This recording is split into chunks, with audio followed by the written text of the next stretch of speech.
The AC broke down during a heat wave, so I asked if I could stay at my girlfriend Ronnie's place for the night. She said no without hesitation. We agreed, no living together before marriage. Hernandez, can't you respect my beliefs? I apologized and let it go. Ronnie was traditional. I'd always respected that, and this time was no different. But that night, too hot to sleep, I was mindlessly scrolling and stumbled across my company intern Nick's Instagram. Landlord kicked me out last minute. Thank God my boss took me in, otherwise I'd be sleeping on the street. The background in the photo was familiar. It was Ronnie's apartment. I stared at my phone screen and lit a cigarette. So my conservative girlfriend was only conservative with me. Ronnie only said one thing to me. Are you a princess? You can't sleep without AC? God, that's pathetic. Can guys stop being so dramatic? I closed my eyes. That photo wouldn't leave my head. Nick had posted a shot of his lower half in a suitcase. He was wearing my slippers, dressed in pajamas, standing in Ronnie's apartment. I had barely walked out her door before he walked in, and the whole time, Ronnie had been rushing me out. Hernandez, don't you have things to do? You're so clingy, you know that? Go home. I've got an emergency at work coming up. Turns out there was no work emergency. The emergency was Nick. He was a new intern at my company, and we hadn't exactly hit it off. I'd mentioned it to Ronnie once. She didn't seem to care, or even really listen. I had no idea she knew him. She never brought it up. But clearly, Nick was spending the night at her place.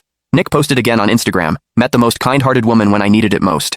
This time, Ronnie was in the photo. She was smiling, that soft, indulgent smile I knew well. 2 bowls of bolognese pasta sat on the table, her favorite. When we spent weekends together, that was the dinner I made for her all the time. I taught her how to cook it. She made it for Nick. Then a comment appeared under the post. Nick was showing off. $200 rent, utilities included, no deposit. Best landlord ever. Landlord. Ronnie let Nick move in. A dull, suffocating ache spread through my chest. Ronnie rented an apartment near the office for convenience. 2 bedrooms, 1 living room. She used to have a roommate, but after the girl moved out, no one suitable came along. Worried about the rent pressure, I'd offered to help cover it. Kind of funny, looking back. The monthly rent was $2,500, and I was the one paying it. She wouldn't let me stay, but Nick moved in for $200. I remember the first time I asked to stay over at Ronnie's. We were deep in the honeymoon phase. She turned me down firmly. I respected it. The second time was after I helped her move furniture and came down with a sudden fever. She sent me home, told me not to get her sick. There was a third time too, though Ronnie had probably forgotten. My landlord evicted me on short notice, barging in the middle of the night and throwing my stuff out the door. Furious and panicked, I dragged my suitcase and called Ronnie. She ripped into me. Hernandez, are you insane? You're a grown man. You could sleep on the street if you had to. Why are you waking me up at this hour?